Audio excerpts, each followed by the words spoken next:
قرآن کریم میں اللہ پاک نے فرمایا ان اللہ لا یغفر ان یشرک بہ ویغفر ما دون ذلک لمن یشاء، کہ بے شک اللہ تعالی نہیں بخشے گا اس شخص کو جس نے اللہ کے ساتھ شرک کیا ہے، وَيَغْفِرُ مَا دُونَ ذَلِكَ لِمَن يَشَاءُ، اور شرک کے علاوہ اگر کسی نے کوئی گناہ کیا ہے تو یہ اللہ کی مشیت اور اللہ کے اختیار کی بات ہے کہ اللہ پاک چاہیں تو معاف کر دے، چاہیں تو سزا دے، مواخذہ کرے، اور چاہیں تو معاف کر دے۔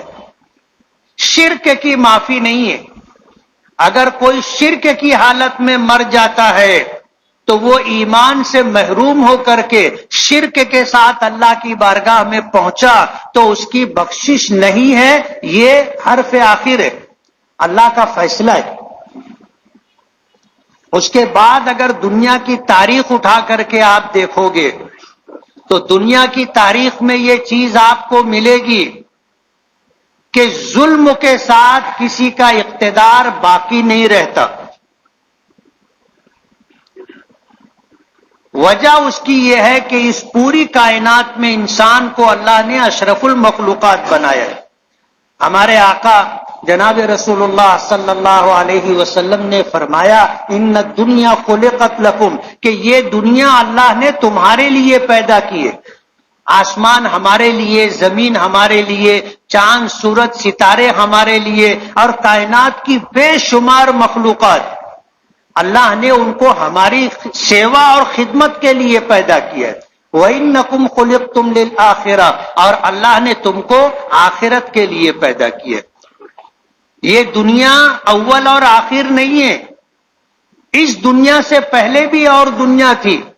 اس دنیا میں آنے سے پہلے بچہ ماں کے پیٹ میں تھا، ماں کے پیٹ میں آنے سے پہلے یہ بچہ عالم ارواح میں تھا۔ جسم اللہ نے اسے اس دنیا کے لیے عطا کیا ہے۔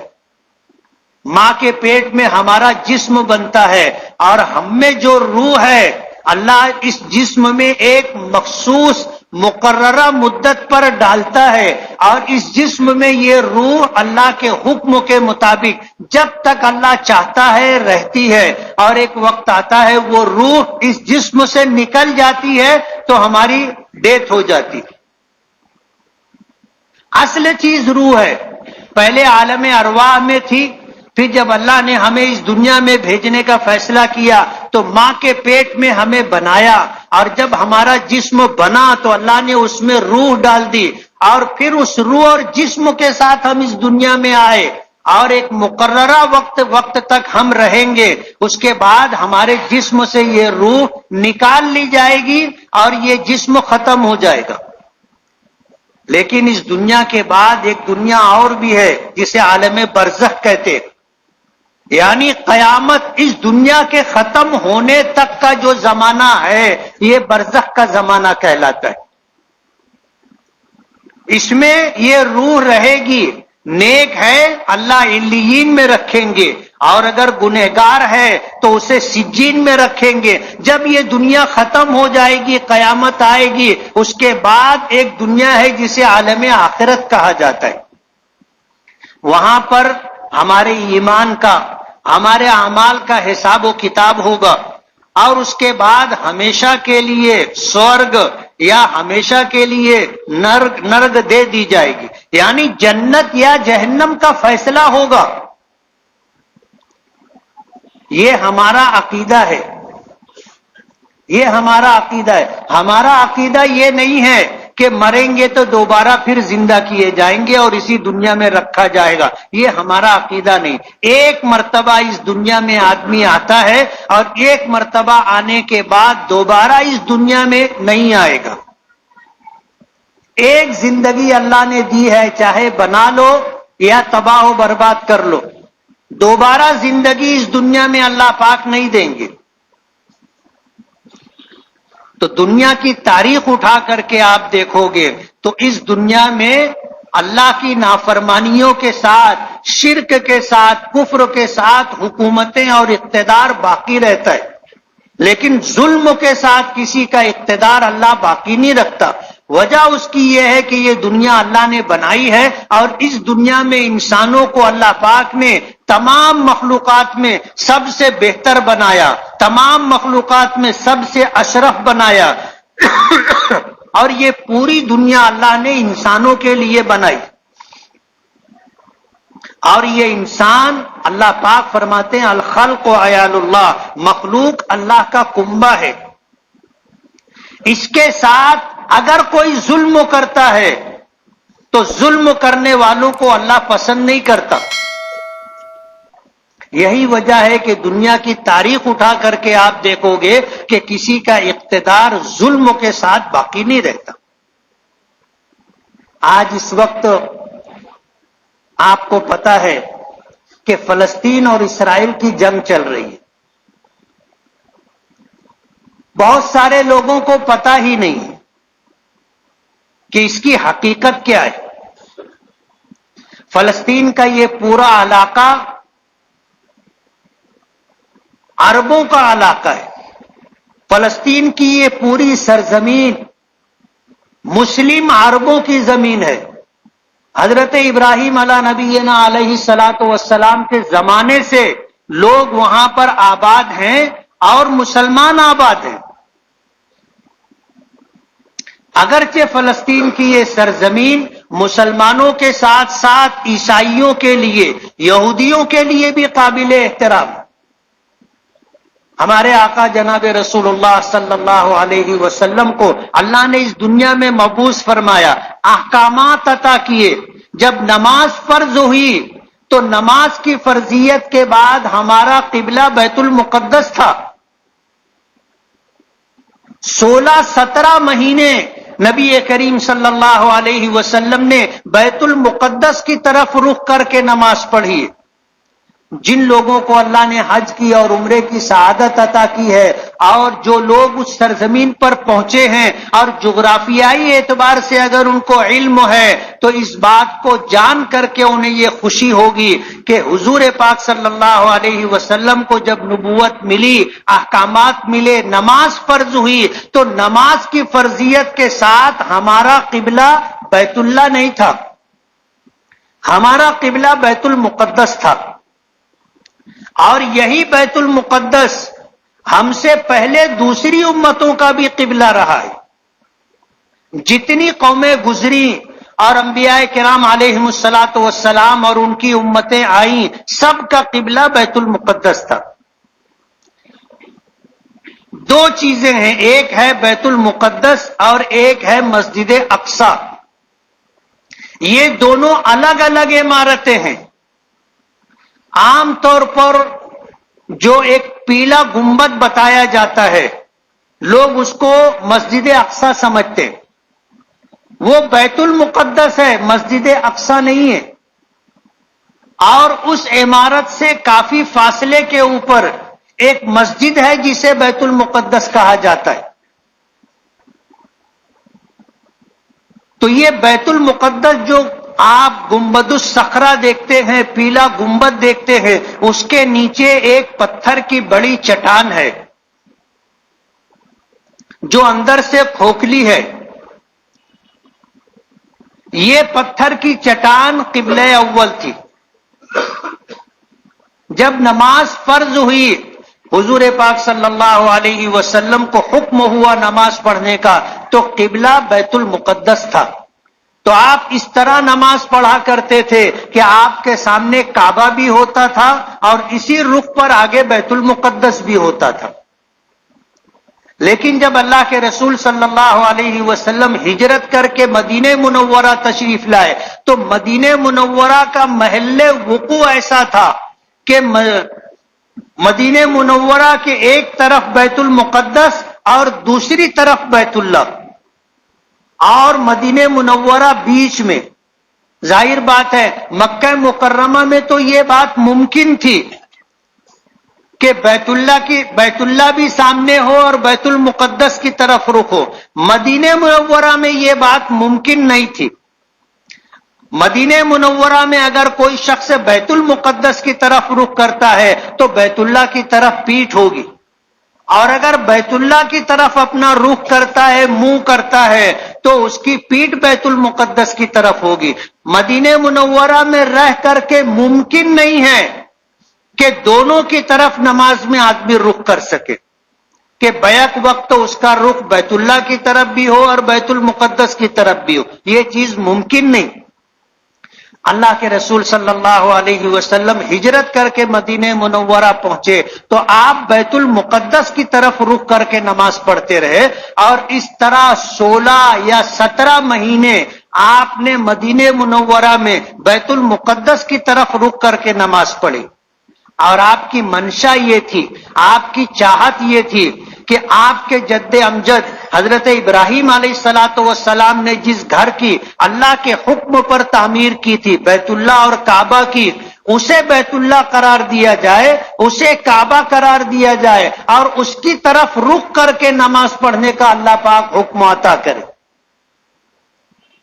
دوسرے پارے کی شروعات میں آپ دیکھو گے یہی واقعہ ہے، یہی واقعہ ہے۔ قد نرا تقلبک وجہک فی السماء، اللہ کے رسول صلی اللہ علیہ وسلم بار بار آسمان کی طرف دیکھا کرتے تھے، نماز سے پہلے اور نماز کے بعد، اور منشا یہ تھی کہ اللہ پاک بجائے بیت المقدس کے بیت اللہ کو قبلہ قرار دے دے، اور ہمیں حکم ہو کہ ہم اپنی نمازوں کا رخ، نمازوں میں اپنا رخ بیت اللہ کی طرف کریں۔ حضور کی یہ چاہت تھی، لیکن ظاہر بات ہے یہ فیصلہ اللہ کی طرف سے، اللہ نے حکم دیا، بیت اللہ بیت المقدس کو بنایا تو ہمیں قبلہ بیت المقدس کا دیا گیا، تو ہم اسی طرف رک کر کے نماز پڑھتے رہے۔ 16 یا 17 مہینے کے بعد اللہ کے رسول صلی اللہ علیہ وسلم ظہر کی نماز ادا فرما رہے تھے، اور درمیانے نماز میں اللہ پاک کی طرف سے حکم آیا کہ فولی وجہ کا شطر المسجد الحرام، کہ اب آپ اپنا رخ نماز میں بیت اللہ کی طرف کر لیں۔ مدینہ منورہ جو لوگ گئے ہیں وہاں لوگوں نے ایک مسجد دیکھی ہوگی، مسجد قبلتین، 2 قبلوں والی مسجد، مسجد قبلتین۔ اللہ کے رسول صلی اللہ علیہ وسلم نے نماز شروع کی اور آپ کا رخ بیت المقدس کی طرف تھا، آپ نماز پڑھتے رہے، درمیانے نماز میں اللہ پاک کی طرف سے تحویل قبلہ یعنی بیت اللہ بدلنے کا حکم آیا، حکم ہوا اب آپ اپنا رخ مسجد حرام کی طرف کریں، فولی وجہ کا شطر المسجد الحرام۔ تو نماز کی حالت میں اللہ کے رسول صلی اللہ علیہ وسلم نے اپنا رخ تبدیل فرمایا تھا۔ اور رخ کیسے تبدیل ہوا تھا، آپ اپنی اس مسجد کو تصور کریں، امام اس جگہ کھڑے ہو کر کے نماز پڑھا رہا ہے، اب اگر اسے اپنا رخ تبدیل کرنا ہو، بجائے اس طرف کے اس طرف منہ کرنا ہو، تو امام مصلی کے پیچھے نہیں رہے گا، اسے مصلیوں کے آگے رہنا ہے، تو اسے یہاں سے چل کر کے ایسے جا کر کے آخری صف کے پیچھے اب کھڑا ہونا ہوگا۔ اللہ کے رسول صلی اللہ علیہ وسلم نے اسی طرح کیا تھا، اور جو شخص جس جگہ کھڑا تھا اسی جگہ گھوم کر کے اس نے اپنا رخ تبدیل کیا، یعنی نماز شروع کرتے ہوئے جو آخری صف تھی، نماز ختم کرتے ہوئے وہ پہلی صف بن گئی، اور جو پہلی صف تھی وہ آخری صف ہو گئی۔ یہ تحویل قبلہ۔ مدینہ منورہ میں ایک مسجد ہے، مسجد قبلتین، وہاں پر تحویل قبلہ کا حکم نازل ہوا تھا۔ تو 16 یا 17 مہینے ہمارا قبلہ اول بیت المقدس رہا ہے، اور یہی وہ سرزمین ہے جہاں سے نبی کریم صلی اللہ علیہ وسلم کو معراج پر لے جایا گیا تھا، یہی وہ سرزمین ہے جس سے اسلام کی بے شمار تاریخیں وابستہ ہیں۔ یہ تو مسلمانوں کے لیے قابل احترام ہے ہی، عیسائیوں کے لیے بھی یہ شہر قابل احترام ہے۔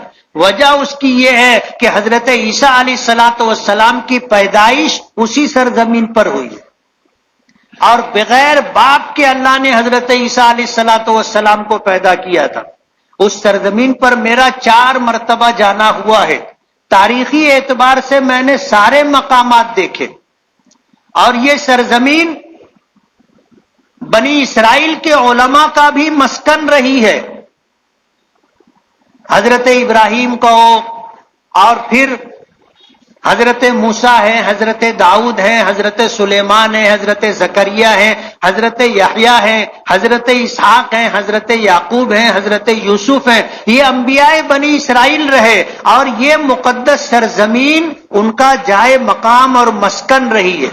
اس لیے یہودیوں کے لیے بھی یہ جگہ قابل احترام. لیکن شروع دن سے یہاں پہ جو لوگ آباد رہے وہ عرب رہے، اور ان کا مذہب اسلام رہا. اور یہ سرزمین بار بار جنگوں کی زد میں آتی رہی، اجاڑی جاتی رہی، بستی رہی، پھر اجاڑی جاتی رہی. اور جب اسلام آیا، ہم لوگوں کو اسلام ملا، اور حضرت عمر فاروق رضی اللہ تعالی عنہ کا دور آیا، تو اس زمانے میں مسلمانوں نے یہودیوں سے یہ جگہ حاصل کی دوبارہ. یہودیوں نے یہ جگہ عربوں سے چھینی تھی، اور مسلمانوں کا قتل عام کیا تھا.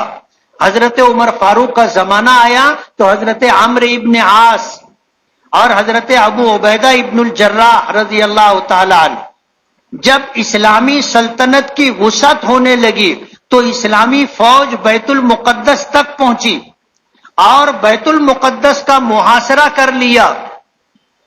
اور مسلمانوں کی چاہت یہ تھی کہ خوریزی نہ ہو،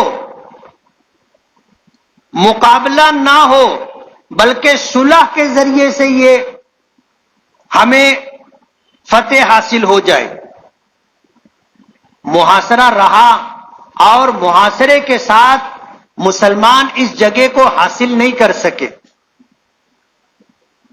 اس وقت جو یہودی تھے، اس وقت جو وہاں برسر اقتدار قابض لوگ تھے عیسائی، انہوں نے اپنی کتابوں کو دیکھ کر کے، ان کے راہبوں نے یہ فیصلہ کیا کہ اسے اس شخص کے سپرد کیا جائے گا جس میں یہ خوبیاں پائی جاتی ہوں. انہوں نے کہا کہ تم اپنے امیر، اپنے بادشاہ، اپنے امیر کو بلاؤ، ہم قلعے کی چابی ان کے حوالے کریں گے.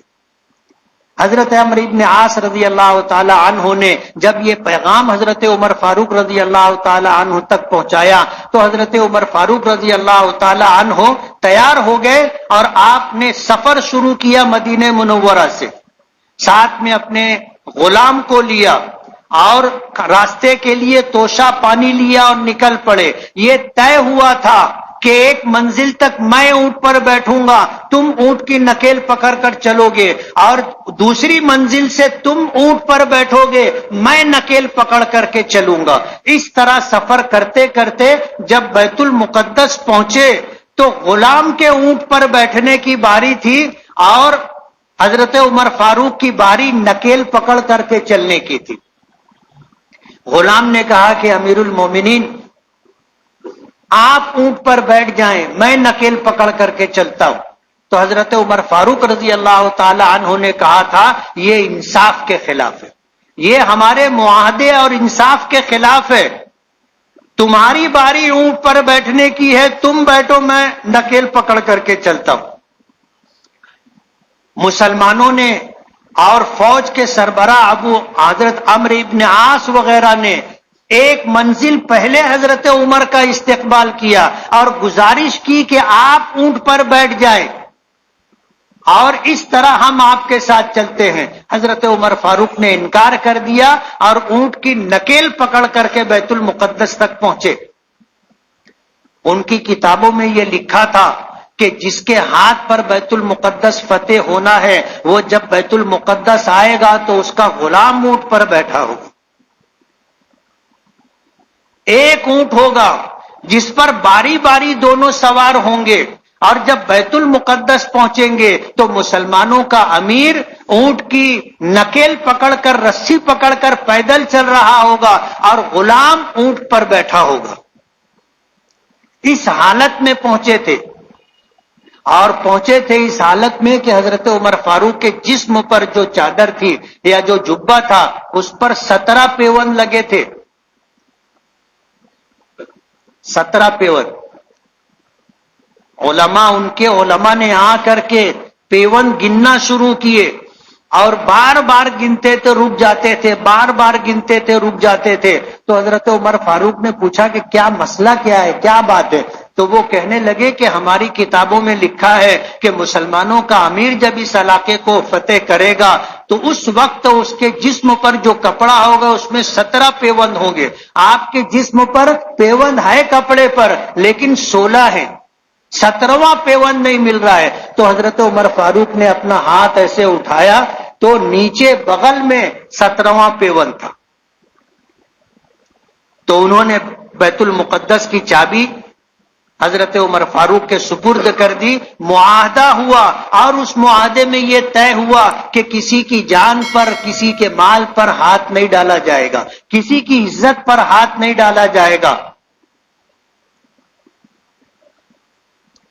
عیسائی یہودیوں کو وہاں رہنے نہیں دیتے تھے، عیسائیوں کی حکومت تھی، یہودیوں کو یہاں رہنے نہیں دیتے تھے۔ یہودیوں نے کہا کہ ہمیں رہنے کی اجازت دی جائے، تو حضرت عمر فاروق نے ان کو رہنے کی اجازت دی، اور پھر تقریباً 500 سال تک یہ علاقہ مسلمانوں کے قبضے میں رہا، مسلم حکمراں رہے اور مسلمانوں کی حکومتیں رہی۔ اس کے بعد صلیبی جنگوں کا واقعہ آپ نے سنا ہوگا، ایک لمبا زمانہ جنگوں میں گزرا، اور پھر عیسائیوں نے اس علاقے کو فتح کیا، اور جب فتح کیا تو مسلمانوں کا قتل عام کیا، جیسی ان کی تاریخ رہی۔ مسلمانوں کا قتل عام کیا، نہ بچوں کو بخشا، نہ عورتوں کو بخشا، نہ بوڑھوں کو بخشا، سب کا انہوں نے قتل عام کیا۔ 70,000 سے زیادہ مسلمانوں کو شہید کیا گیا، اور یہ صلیبی حکومت رہی، عیسائیوں کی حکومت رہی۔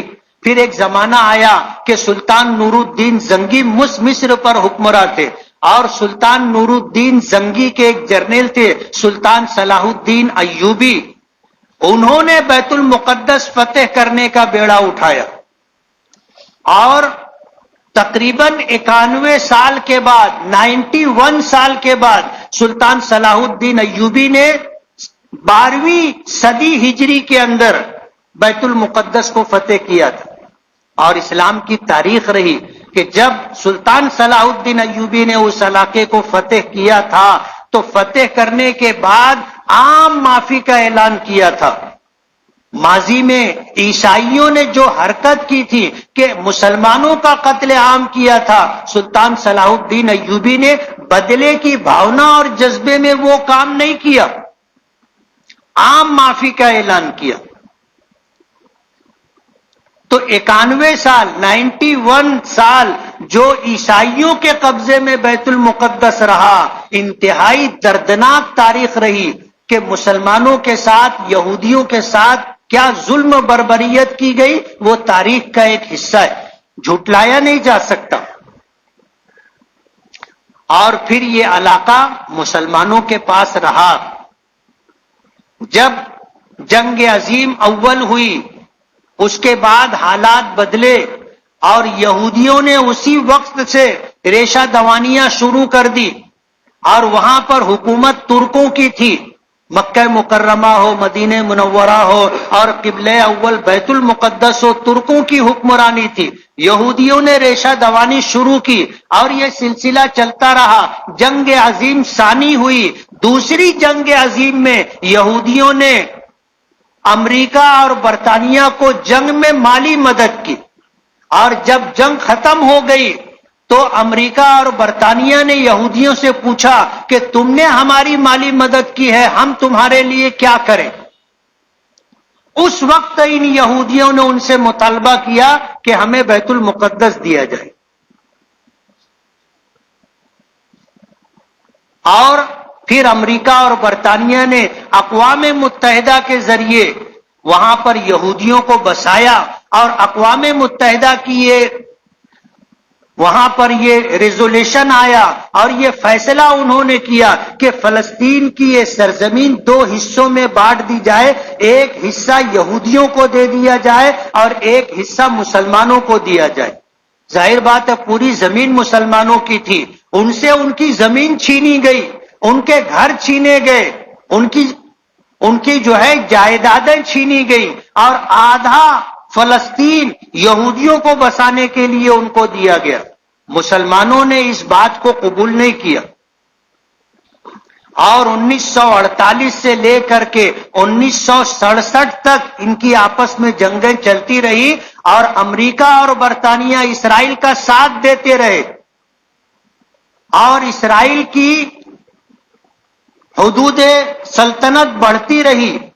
آج تقریباً 90% جگہ پر اسرائیل قابض ہے اور 10% جگہ مسلمانوں کے پاس ہے۔ ظاہر بات ہے جو فیصلہ اقوام متحدہ کے بعد کے ذریعے کیا گیا تھا وہ ظلم تھا، کہ کوئی بھی اگر یہ کہے کہ بھائی ان کا گھر، ان کی زمین، ان کی جائیداد ہمیں دے دو، تو یہ آپ کی زمین تو نہیں تھی، جن کی تھی، اگر وہ دینا چاہتے تو الگ بات تھی۔ آپ زور اور طاقت کے بلبوتے پر اس جگہ سے عرب مسلمانوں کو اجاڑا گیا، ان کی جائیدادیں، ان کے مکانات، ان کی زمینیں چھینی گئی اور یہودیوں کو دی گئی، اور آج تک امریکہ برطانیہ ان کی مدد کر رہے۔ یعنی مسلمانوں کے دل میں اس وقت ان لوگوں نے طاقت کے بلبوتے پر خنجر گھونپا تھا، اور آج تک اس کی مدد کر رہے۔ کوئی دن ایسا نہیں گزرتا کہ جب اسرائیل وہاں غزہ میں رہنے والے مسلمانوں پر ظلم و زیادتی نہ کرتا۔ 1948 سے آج تک یہ سلسلہ جاری ہے۔ مسلمانوں نے اقوام متحدہ کے اس فیصلے کو قبول نہیں کیا کہ ہماری آدھی زمین ان کو دی جائے، اس فیصلے کو قبول نہیں کیا۔ ہماری زمین ہے، ہم نہیں دیں گے۔ تو اسرائیل وہاں طاقت کے بلبوتے پر ہے، امریکہ اور برطانیہ کی پشت پناہی کی وجہ سے وہاں پر ہے۔ اسی لیے دنیا بھر کی حکومتوں کا اسرائیل کے بارے میں جو فیصلہ رہا ہے، جو پالیسی رہی ہے، وہ پالیسی یہ ہے کہ یہ علاقہ مسلمانوں کا علاقہ ہے، ان کی سرزمین ہے، ان کو دی جائے۔ ہمارے ملک ہندوستان کی بھی خارجہ پالیسی یہی رہی، جواہر لال نہرو رہے ہوں یا ملک میں جو لوگ بھی پالیسی ساز رہے اور ذمہ دار رہے، چاہے گاندھی رہے ہوں یا اس کے بعد جتنے حکمراں رہے، حتیٰ کہ اٹل بہاری واجپئی جب بی جے پی کی سرکار بنی تھی، اس وقت اٹل بہاری واجپئی کی بھی خارجہ پالیسی یہی تھی کہ مسلمانوں کی ایک آزاد ریاست قائم ہو۔ آج بھی ہمارے دیش کی پالیسی بدلی نہیں ہے، ہمارے دیش کی پالیسی یہی ہے کہ حقداروں کو ان کا حق دیا جائے۔ آج اسلام اور مسلم دشمنی کے اندر اگر دیش کے ذمہ داران یہ اعلان کرتے ہیں کہ ہم اسرائیل کے ساتھ کھڑے ہیں، تو یہ دیش کی خارجہ پالیسی کے خلاف ہے۔ ہمارے دیش کی خارجہ پالیسی بھی یہی رہی ہے کہ ہم مظلوم فلسطینیوں کے ساتھ ہیں، ان کا حق ہے۔ آپ کے گھر میں اگر کوئی طاقت کے بلبوتے پر گھس جائے اور آدھے گھر پر قبضہ کر لے تو کیا آپ اس کو گوارا کریں گے؟ اور آپ اگر اپنا حق حاصل کرنے کے لیے جدوجہد کریں گے تو کیا اس کو دہشت گردی کہا جائے گا؟ دہشت گردی تو یہ ہے کہ آپ ہمارے گھر میں گھس کے آدھے گھر پر قبضہ کیے ہو، دہشت گردی یہ ہے۔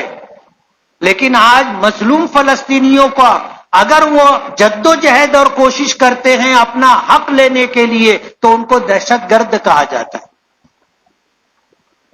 عجیب صورتحال ہے۔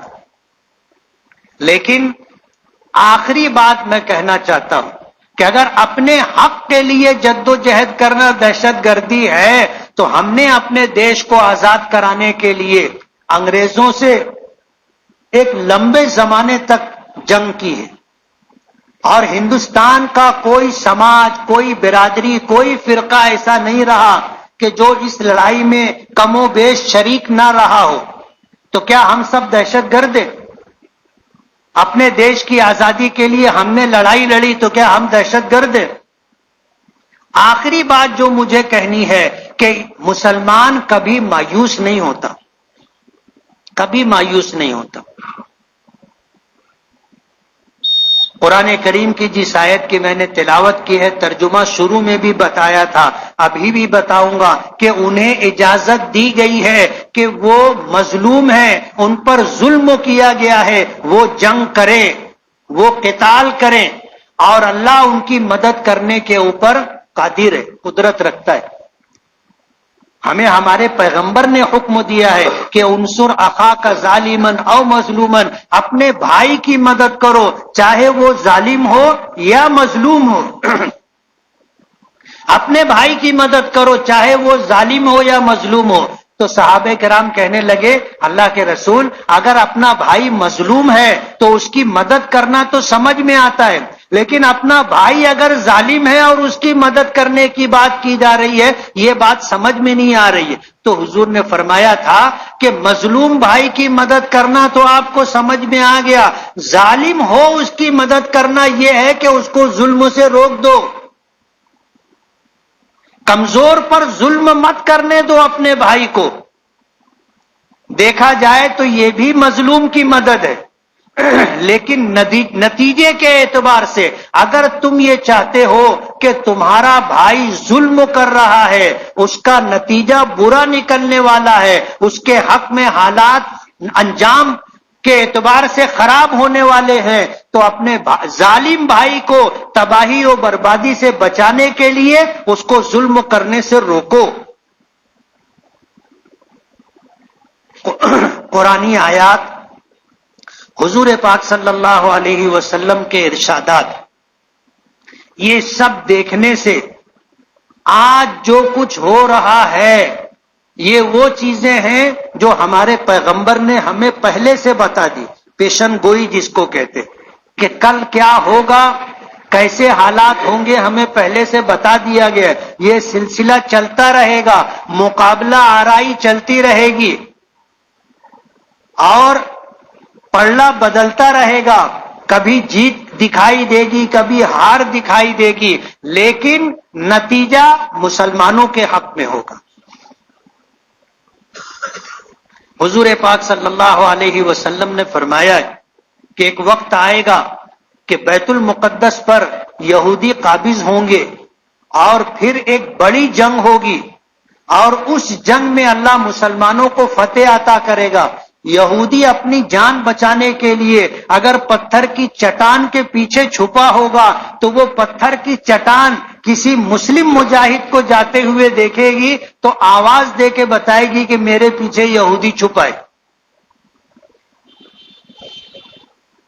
ایک وقت آئے گا یہ، اور یہ بھی بتایا کہ ایک درخت ہوگا، غرقد کا درخت، وہ یہودیوں کو پناہ دے گا. آج یہودی بیت المقدس اور جن زمینوں پر انہوں نے ظالمانہ قبضہ کیا ہے وہاں غرقد کے درخت لگا رہے، یعنی ان کو بھی اس پر یقین ہے کہ ایسا وقت آئے گا. ہمارا تو ایمان ہے، ہمارا تو ایمان ہے کہ ایسا ہونا ہے، ہر حال میں ہونا ہے. نتیجہ فیصلہ ہمارے حق میں آنا ہے. اس دن کا انتظار کرتے کرتے جو حالات آئیں گے وہ تو آئیں گے. میں گیا ہوں، میں نے بہت قریب سے دیکھا ہے، فلسطینیوں سے، یہودیوں سے میری ملاقات بھی ہوئی ہے. میں نے یہ چیز دیکھی ہے کہ اس سرزمین پر بسنے والے مسلمان موت سے نہیں ڈرتے، موت سے نہیں ڈرتے. روزانہ یہودی ان کو مارتا ہے، بچے شہید ہوتے ہیں، عورتیں شہید ہوتی ہیں، گھروں پر بمباری ہوتی ہے، لوگ مرتے ہیں، شہید ہوتے، اور جنازے میں ہزاروں کی تعداد ہوتی ہے، لیکن ڈر کر کے وہ خاموش نہیں بیٹھتے، موت سے نہیں ڈرتے. اور جو موت سے نہ ڈرے اس سے زیادہ جری، اس سے زیادہ بہادر کوئی دوسرا شخص نہیں ہوتا. تو فلسطینی مسلمانوں کا یہ جذبہ ہے، آپ دعا کرو ان کا جذبہ سلامت رہے، اور آپ دعا کرو. قرآن کریم میں اللہ نے جو فرمایا کہ مظلوموں کو اپنا حق لینے کے لیے جنگ کرنے کی اجازت دی گئی ہے، اور اللہ ان کی مدد کرنے کے اوپر قادر ہے. اللہ اپنی مدد نازل فرمائے، مایوسی نہیں ہے. اور موت تو برحق ہے. آدمی اپنے گھر میں رہے گا تو بھی مر جائے گا، بستر پہ رہے گا تو بھی مر جائے گا، اور میدان جہاد میں رہے گا، موت لکھی ہوگی تو وہاں مر جائے گا، اور نہیں لکھی ہوگی تو خالد ابن ولید کی طرح رہے گا. خالد ابن ولید کو حضور نے خطاب دیا تھا سیف اللہ کا، اللہ کی تلوار، اللہ کی تلوار. خالد ابن ولید کہتے ہیں ان مسلمانوں تک میرا یہ پیغام پہنچا دینا جو میدان جنگ میں جانے سے اس لیے پیچھے ہٹتے ہیں کہ ان کو موت آئے گی، تو انہیں یہ بتا دینا کہ خالد ابن ولید نے شہادت کی موت پانے کے لیے 300 جنگیں لڑی، اور جسم کا کوئی عضو سلامت نہیں رہا، ہر ایک پر زخم ہے، لیکن میدان جہاد میں موت نہیں آئی. آج بوڑھی عورتوں کی طرح بستر پر ایڑیاں رگڑتے ہوئے مر رہا ہوں. علماء نے لکھا ہے کہ ان کی شہادت اللہ کی تلوار کا ٹوٹ جانا تھا. حضور نے سیف اللہ کا خطاب دیا تھا، اس لیے میدان جہاد میں کسی کافر کو یہ مقام نہیں ملا کہ وہ خالد ابن ولید کی جان لے لے. اس لیے موت جہاں آنی ہے وہاں آئے گی. ایمان والا موت سے نہیں ڈرتا، موت سے نہیں ڈرتا، جب آئے گی آئے گی. یہی جذبہ فلسطینیوں کا ہے. 1948 سے آج تک ایک دن بھی ایسا نہیں گزرا جس میں مسلمانوں کی جان سے، ان کے مال سے تعرض نہ کیا گیا.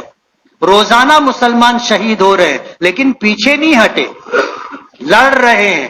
کوئی ساتھ دے یا نہ دے، وہ اپنے حق کے لیے، اپنی زمین واپس لینے کے لیے لڑ رہے ہیں. اور انہوں نے طے کر رکھا ہے کہ جب تک ہمیں اپنا حق نہیں ملے گا ہم لڑتے رہیں گے. اور ان کی حمایت، ان کے حق کو ملنا چاہیے. ہمارے دیش کی بھی یہی پالیسی ہے. جب سے 1947 سے ہندوستان آزاد ہوا اور حکومتیں بنی تو ان کی خارجہ پالیسی یہی رہی، حتیٰ کہ اٹل بہاری واجپئی کی بھی خارجہ پالیسی یہی رہی. آج بھی ہمارے دیش کی خارجہ پالیسی یہی ہے. ظاہر بات ہے ہم جس مقام پر ہیں یہاں سے ہم ان کے لیے کوئی مدد نہیں کر سکتے. آج ہماری حکومت نے اعلان کیا ہے کہ اسرائیل کے ساتھ ہم کھڑے ہیں.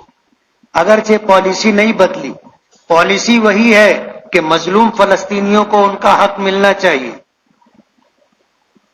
لیکن آج اسرائیل کے ساتھ کھڑے ہیں ایسا اعلان کیا گیا. ہم مظلوموں کی مدد نہیں کر سکتے تو کم سے کم دعاؤں کا اہتمام کریں. حضور نے فرمایا الدعاء سلاح المومن، دعا مومن کا ہتھیار ہے.